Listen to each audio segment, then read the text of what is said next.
Shalom, selamat pagi saudaraku kekasih Kristus. Pagi menjelang siang ini kita akan belajar mengenai firman Tuhan, terutama untuk bisa dipahami kita belajar mengenai Alkitab. Alkitab di awal sekali itu kitab Kejadian. Jadi saya mau jelaskan mengenai kitab Kejadian secara garis besarnya supaya ada gambaran kejadian ini, kitab di Kejadian ini apa aja yang ada di dalamnya dan mengenai apa. Nah, ini kita penting supaya bisa ada di dalam pemikiran pemahaman kita, dan sudah ada di dalamnya kitab Kejadian itu mengenai ini gitu. Nah, ini harus memang dibaca semua, tapi saya akan mencoba untuk menjelaskan secara garis besar. Nah, kitab Kejadian ini kenapa ada? Ya tentu ada tujuannya. Tujuannya itu mencatat penciptaan dunia oleh Allah dan kerinduan Allah untuk mempunyai satu umat yang dipisahkan untuk menyembah Dia. Inilah tujuan penulisan kitab Kejadian ini, supaya ada catatan mengenai apa yang diciptakan Allah. Penulisnya siapa? Nah, penulisnya kalau menurut daripada para ahli itu penulisnya namanya Musa. Pembaca mula-mula tentu ini bangsa Israel. Nah, tanggal penulisan kitab ini kira-kira kapan? Kira-kira tahun 1450 sampai 1410 sebelum Masehi, ya, bukan sesudah Masehi, sebelum Masehi. Nah, tempat penulisannya ini di mana? Nah, ini ditulis pada saat bangsa Israel keluar dari Mesir di padang gurun selama pengembaraan orang Israel. Itu di sekitar Gunung Sinai. Nah, disitulah ditulis oleh Musa kitab Kejadian ini. Kalau sekarang daerah ini saat ini dikenal sebagai Timur Tengah. Nah, daerah Timur Tengah sana. Nah, apa isinya kitab Kejadian ini? Pertama, isinya itu kisah mengenai penciptaan. Itu di Kejadian 1 sampai nanti Kejadian 2 ayat 4 itu mengenai penciptaan. Maksudnya apa? Di situ ada Allah menciptakan langit, laut, dan daratan.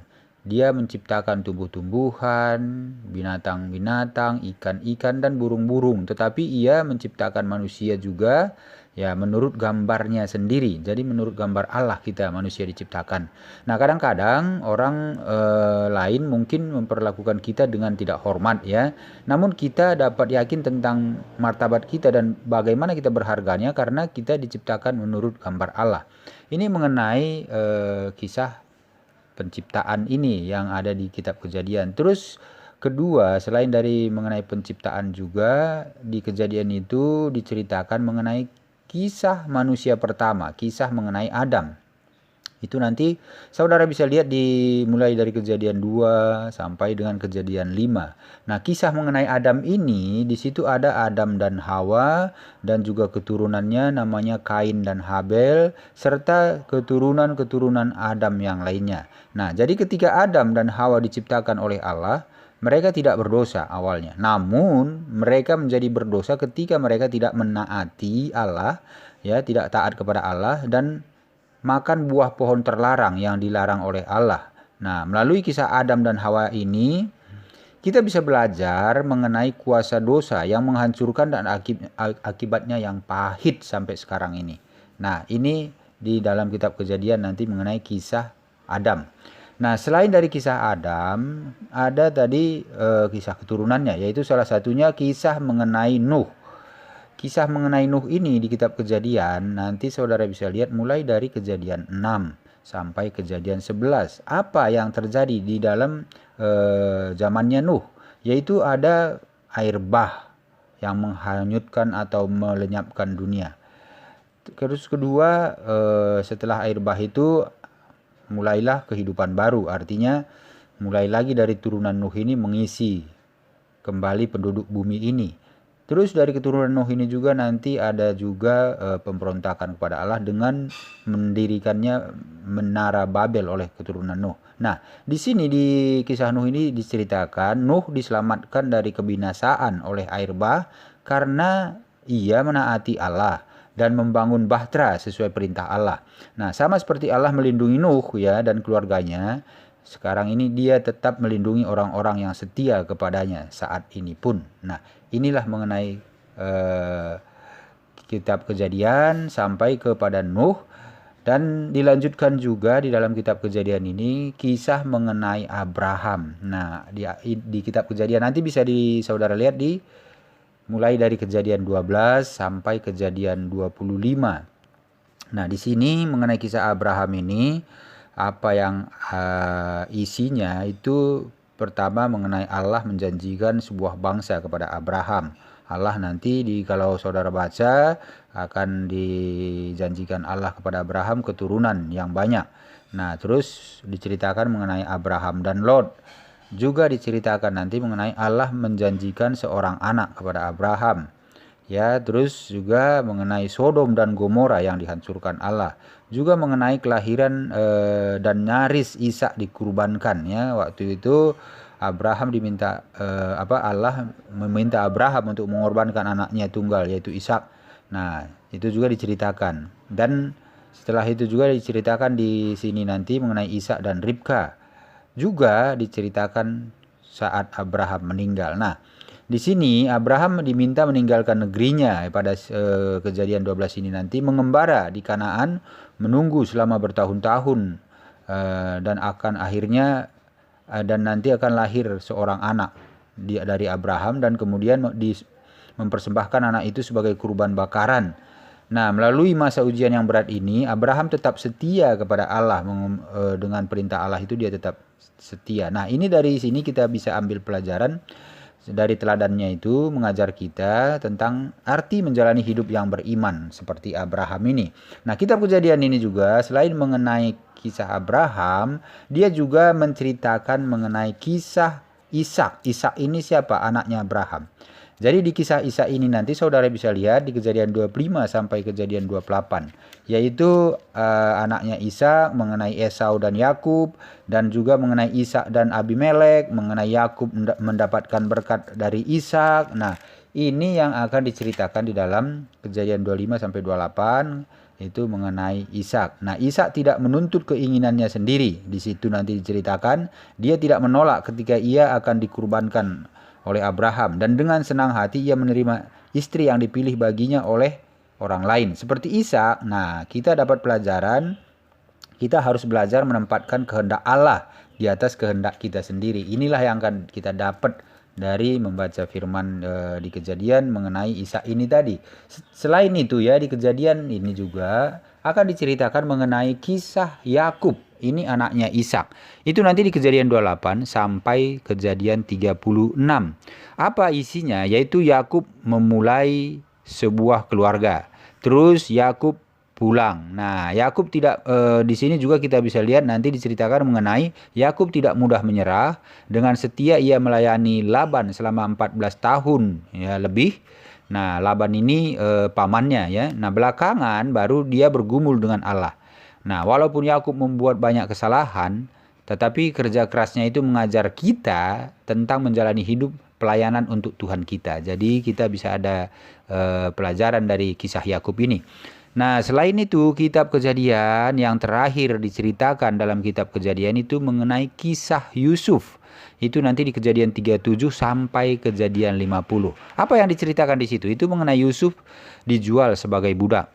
Juga mengenai Yehuda dan Tamar, mengenai Yusuf dimasukkan dalam penjara, terus mengenai Yusuf ditempatkan menjadi pemimpin Mesir. Terus Yusuf dan saudara-saudaranya bertemu kembali di Mesir.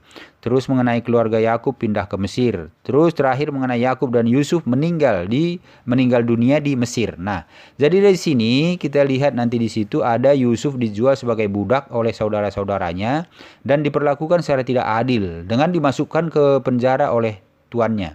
Nah, jadi melalui kehidupan Yusuf ini nanti di dalam kitab Kejadian yang terakhir ini kita belajar bahwa penderitaan betapapun tidak adilnya dapat mengembangkan karakter yang kuat di dalam hidup kita. Nah, ini mengenai kitab Kejadian ini. Jadi untuk penjelasannya nanti kita bisa lihat ya bahwa temanya itu nanti mengenai permulaan. Permulaan itu kitab Kejadian menjelaskan permulaan dari banyak realitas penting, ya, permulaan alam semesta, dunia, manusia, permulaan dosa dan rencana Allah untuk penyelamatan. Artinya apa? Kitab Kejadian mengajar kita bahwa dunia diciptakan dengan baik dan indah. Manusia adalah istimewa bagi Allah dan unik kita ini, ya. Allah menciptakan dan menopang seluruh kehidupan. Nah, inilah nanti tema utamanya di kitab Kejadian itu. Terus selain dari permulaan, temanya juga mengenai ketidaktaatan. Nah, mengenai ketidaktaatan manusia. Di sini dilihat bisa nanti saudara ketemu bahwa manusia selalu menghadapi pilihan-pilihan yang besar. Nah, ketidaktaatan terjadi ketika manusia memilih untuk tidak mengikuti rencana Allah dalam kehidupan. Jadi inilah ketidaktaatan yang di dalam Kejadian itu. Jadi artinya bahwa di kitab Kejadian menjelaskan mengapa manusia jahat. Karena mereka memilih untuk melakukan yang salah.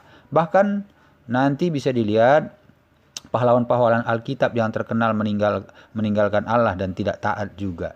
Nah, ini mengenai tema-tema utamanya. Dan juga selain daripada ketidaktaatan tadi, tema yang lain yang utama juga di Alkitab Kejadian, ya, itu mengenai dosa.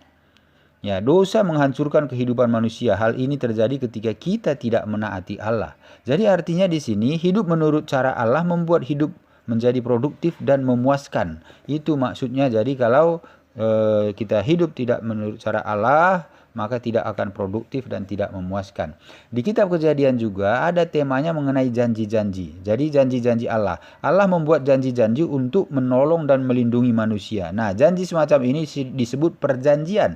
Makanya nanti ada perjanjian Allah dengan Abraham di sana. Nanti Allah bisa saudara bisa temukan setelah membaca kitab Kejadian dari awal sampai akhir nanti, ya. Jadi di sini janji-janji ini artinya bahwa Allah menepati janji-janjinya. Apa yang dia buat, dia tepati, dan dia sampai sekarang pun menepati janji itu. Nah, dia berjanji untuk mengasihi kita, menerima kita, mengampuni kita. Itu janji dari dulu sampai sekarang. Nah, terus ada juga di tema utamanya nanti di kitab Kejadian itu mengenai ketaatan. Nah, jadi mengenai ketaatan ini, tentu ini lawan dari dosa. Nah, menaati Allah memulihkan hubungan kita dengan Dia. Artinya satu-satunya cara untuk menikmati manfaat dari janji-janji Allah yang Dia janjikan adalah menaati Dia. Nah, inilah akan dibahas di sana. Terus mengenai kemakmuran juga. Ada nanti temanya di situ, bisa saudara nanti baca, ya. Jadi kemakmuran ini maksudnya ya lebih dari sekedar kekayaan materi, ya. Kemakmuran dan kepuasan sejati ini merupakan hasil dari menaati Allah. Kita bisa menjadi makmur karena kita menaati Allah. Nah, artinya seperti itu. Nah, jadi bila manusia menaati Allah, mereka merasakan damai dengan Allah. Ya, dengan orang lain juga. Dan dengan diri sendiri juga damai kalau kita menaati Allah. Nah, tema utama yang terakhir di sana nanti itu mengenai Israel, ya. Ya, Allah memulai bangsa Israel dengan maksud untuk memilih umat yang berdedikasi. Yang mana pertama itu berdedikasi memelihara agar cara-cara Allah tetap hidup di dalam dunia ini. Jadi dia pilih satu bangsa yang namanya Israel. Itu nanti nama Israel itu dari nama satu orang yang anaknya Abraham, yaitu Yakub, ya, anaknya Ishak, yaitu Yakub. Abraham, Ishak, Yakub. Yakub inilah yang menjadi nama Israel itu. Nah, jadi apa dan kenapa Allah memilih ini? Supaya Allah itu ada satu umat yang memiliki dedikasi kepada Allah untuk apa? Untuk memelihara agar cara-cara Allah itu tetap hidup di dalam dunia ini. Jadi harus ada orang yang dipakai Tuhan. Terus yang kedua, untuk memberitakan kepada dunia seperti apa sesungguhnya Allah. Nah, dan terus yang ketiga, supaya mempersiapkan dunia untuk kelahiran Kristus. Jadi nanti dari turunan itulah lahir Kristus. Jadi Allah sedang mencari orang-orang sekarang ini untuk mengikut Dia. Kita harus memberitakan kebenaran dan kasih Allah kepada segala bangsa, bukan hanya untuk bangsa kita sendiri. Kita harus setia menjalani misi yang Allah berikan kepada kita. Inilah tugas-tugas kita sekarang. Nah, inilah inti utama dari kitab Kejadian, saudaraku kekasih Kristus.